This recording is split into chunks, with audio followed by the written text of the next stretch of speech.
औज़ुबिल्लाहिमिनश्शैतानिर्रजीम बिस्मिल्लाहिर्रहमानिर्रहीम। Hello viewers, कैसे हैं आप? मैं अज़मत मुस्तफ़ा और आप देख रहे हैं मेरा यूट्यूब चैनल अज़मत व्लॉग।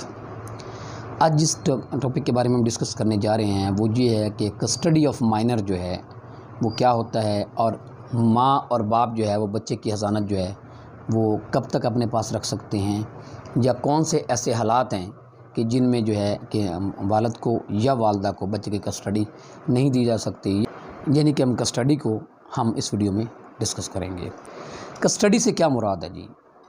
तो कस्टडी ये होती है जी कि आपको बच्चे की परवरिश के लिए हवाले कर दिया जाए बाप के या माँ के, यानी कि ये फ़ैसला कर दिया जाए कि ये बच्चा जो है ये माँ के पास रहेगा या बाप के पास रहेगा, उसको उसकी हज़ानत दे दी जाए। इसको कस्टडी ऑफ माइनर कहा जाता है।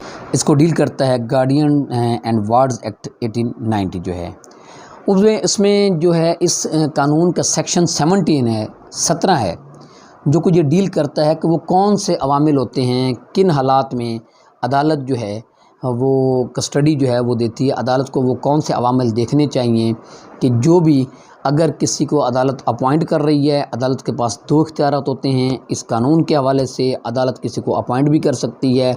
अपॉइंट से मुराद है वो ख़ुद किसी को इख्तियार दे सकती है या किसी को डिक्लेयर भी कर सकती है। इन दोनों बातों में फ़र्क है।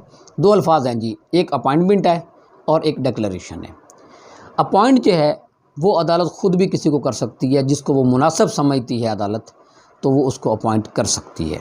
और जो डिक्लेरेशन है उसके लिए कोई बंदा आता है अदालत में कि जी मुझे डिक्लेयर कर दिया जाए कि मैं इसका जो है वो जो हज़ानत इस बच्चे की लेना चाह रहा हूँ। बच्चे की पर्सन की हज़ानत जो होती है वो पर्सन की भी होती है, उसकी ज़ात की भी होती है और उसकी जायदाद की भी होती है। कानून की बात कर रहा हूँ। कानून के हवाले से हज़ानत को ज़रा समझिएगा कि हज़ानत जो है वो बच्चे की ज़ात की और उसकी जायदाद की होती है। तो अदालत जो है, मैं बात ये कर रहा था कि अदालत देखती है कि किन अवामिल को ये सेक्शन 17 जो है वो ये गार्डियन एंड वार्ड्स एक्ट 1890 का, तो उसमें लिखा गया है कि ये कौन से अवामिल हैं जो कि अदालत को देखने पड़ते हैं at the time of appointing of guardian और डिक्लेयरिंग ऑफ गार्डियन। तो सबसे पहले ये इस अदालत ये देखती है कि इसमें जो सबसे अहम बात उसमें है वो ये है कि अदालत को देखना होता है कि वेलफेयर ऑफ माइनर, कि इस बच्चे की फलाह बहबूद।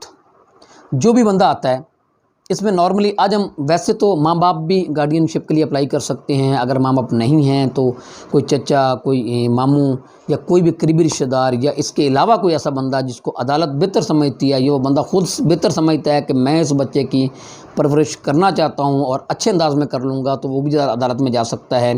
ये बात ध्यान में रखिएगा। गार्डियनशिप हमेशा अदालत डिक्लेयर करती है। उसके अलावा आप नॉर्मली अगर आप ख़ुद से ये कहें कि जी मैं इस बच्चे का गार्डियन हूँ, तो उसको आप तो अपने तौर पे तो कह सकते हैं, लेकिन कानून नहीं मानेगा फॉर द रीज़न, और वो ये कि आप उसके जो मामलात हैं, काफ़ी सारे ऐसे मामलात हैं जो कि आप with the permission of court करेंगे। अब अगर एक गार्डियन के अगर आपकी प्रॉपर्टी है, अगर आप अपने तौर पे आप अदालत से गार्डियन मुकर्रर नहीं हुए, अगर आप उसकी को प्रॉपर्टी बेचना चाहते हैं, तो वो डिपार्टमेंट आपको कह सकता है कि जी आप पहले गार्डियनशिप लेके आएँ, गार्डियनशिप के बाद इसकी परमिशन लेके आए अदालत से, और फिर आप इस प्रॉपर्टी को बेच सकते हैं अगर कोई प्रॉपर्टी माइनर के नाम है। तो इसलिए अगर आप खुद से कहें जी कि मैं सपोज़ एक बच्चे के वालिदैन फौत हो जाते हैं, तो उसका चाचा ये कहे कि जी मैं इसका गार्डियन हूँ, तो उसके कहने से गार्डियन नहीं हो जाता। या उसका मामू, कई ये ऐसे रूटीन में कई लोग ऐसे होते हैं जो कि रूटीन में इसी तरह नो डाउट कि वो बच्चे की बहुत अच्छी परवरिश कर रहे होते हैं, क्योंकि उनका रिलेशन ऐसा होता है, करीबी रिलेशन होता है, बच्चे से बहुत प्यार करते हैं, बच्चों से बहुत प्यार करते हैं और उनकी हर चीज़ का ख्याल रखते हैं।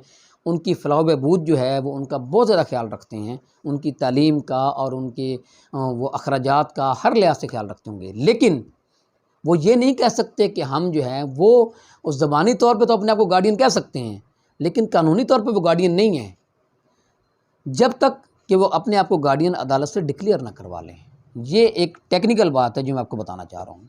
और जब आप अदालत में इसके लिए करना क्या होता है, उसके लिए आपको अदालत में जो है वो सूट फाइल करना होता है, दावा दायर करना होता है। जब आप अदालत में आते हैं, आप कहते हैं जी कि मैं इसका फ़लाँ रिश्तेदार हूँ, बच्चे मेरे पास हैं। हाँ, इसमें सिर्फ रिश्तेदार ही नहीं, इसमें वालिद या वालदा भी हो सकता है। हमने कई डिस्प्यूट ऐसे देखे हैं कि वालिद और वालदा में अलहदगी हो जाती है, जो कि नॉर्मली यहाँ पे केसेस चलते हैं।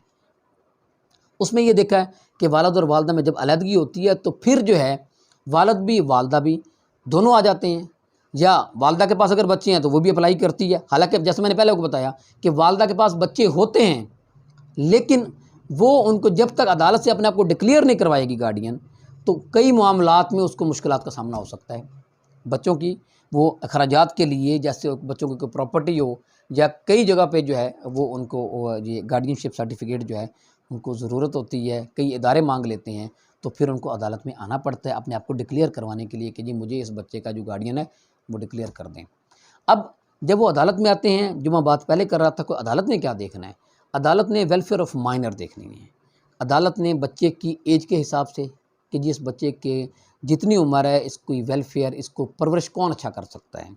बच्चे की जो है वो उसका सेक्स देखना है, उसका यानी कि बच्चे की जिन्स देखनी है, बेटा है बेटी है, तो इसको कौन जो है वो उसको परवरिश सही कर सकता है। अगर बेटी है तो उसकी अल्टीमेटली जो है वो ज़्यादा जो है वो वालदा उसको बेहतर तौर पे देख सकती है। यानी कि उसको ये 2-3 चीज़ें हैं जो कि कानून में बयान की गई हैं कि जो वेलफेयर है वो किस हवाले से देखनी है। एक तो बच्चे की उम्र के हवाले से, उसकी जिन्स के हवाले से और उसके मज़हब के हवाले से। ये 3 चीज़ें जो हैं ये कानून में मेंशन की हुई हैं कि ये वेलफेयर देखनी है अदालत ने कि जी ये कौन इस हवाले से बच्चे की जो है परवरिश बेहतर तौर पे कर सकता है। और जब अदालत जब ये इसको बात को समझती है कि अगर बाप आता है कि जी मुझे गार्डियनशिप दे दी जाए, अगर अदालत समझती है कि बाप जो है वो बच्चे की परवरिश बेहतर कर सकता है, तो बाप को जो है अदालत ने वेलफेयर ऑफ माइनर, ये मेन चीज़ है जो अदालत ने देखनी है। ये वालदैन अगर आते हैं तब भी, अगर वालदैन नहीं हैं उनके अलावा समटाइम्स दादा दादी आ जाते हैं, नाना नानी आ जाती हैं, मामू आ जाते हैं, खाला आ जाती हैं, चचा आ जाती हैं। ये ऐसे रिश्ते हैं कि करीबी रिश्ते होते हैं, लेकिन अदालत ने देखना होता है कि क्या इनको कोई अपना इंटरेस्ट तो नहीं है, क्या इनके इंटरेस्ट जो है वो क्लैश तो नहीं करते माइनर के साथ। तो अदालत ने ये सारी बातें देखनी होती हैं।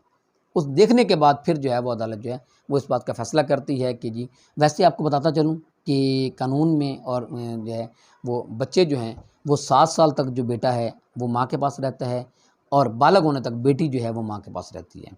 बालग होने के बाद वो उसकी मर्ज़ी होती है बाप के पास रहे या माँ के पास रहे बेटी की। इसी तरह 7 साल तक जो है बेटा जो है वो माँ के पास रहता है। इसका हरगिज़ मतलब ये नहीं है कि 7 साल के फ़ौरन बाद जो ही बच्चा 8वें साल में लगेगा तो बाप फ़ौरन ले लेगा, इसका ये हरगिज़ मतलब नहीं है। इसका वो कानून में बताया गया है कि 7 साल के बाद बाप अगर समझे कि मेरे बेटे की वहाँ परवरिश ठीक नहीं हो रही, तो उसको कानून एक राइट दे देता है, वो भी बाप अदालत में आएगा गार्डियनशिप। जैसे मैंने बताया कि अदालत में आना पड़ता है गार्डियनशिप के लिए, अदालत में आएगा और अदालत में आके वो दावा दायर करेगा कि जी गार्डियनशिप मुझे दे दी जाए। अदालत देखेगी कि क्या ऐसे कोई हालात हैं कि जिसके वजह से जो बाप को गार्डियनशिप दे दी जाए। तो अगर अदालत समझती है कि ये उसका दावा ठीक है और उसको गार्डियनशिप दे देनी चाहिए, तो 7 साल के बाद बच्चा जो बाप को मिल जाता है।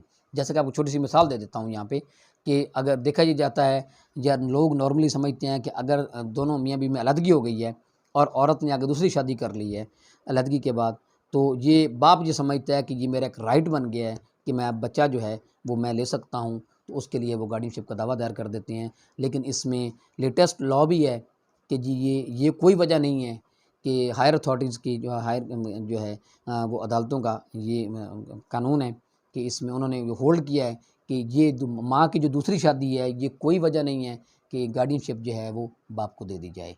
वो हो सकता है कि माँ दूसरी शादी के बावजूद भी अपने बच्चे को जो है उसकी परवरिश अच्छी कर रही, तो इसलिए कोई ज़रूरी नहीं है, ये कोई वजह नहीं है। नॉर्मली ये वजह समझी जाती है, लेकिन मैं कानून की बात कर रहा हूँ कि कानून में जो है ये उन्होंने इस बात को क्लियर किया है कि ये कोई वजह नहीं है।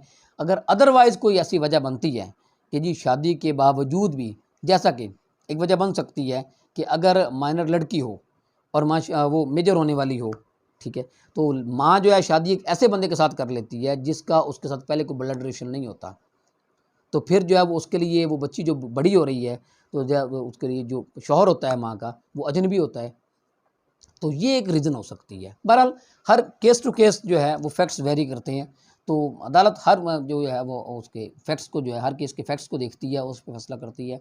तो एक तो मैंने आपको वजह ये बताई कि जी वेलफेयर ऑफ माइनर जो है वो उसमें देखना होता है। दूसरा ये देखना होता है अदालत ने कि जिसको गार्डियनशिप दी जा रही है उसका करैक्टर क्या है। एक तो उसका करैक्टर देखना होता है और एक उसकी कैपेसिटी देखनी होती है।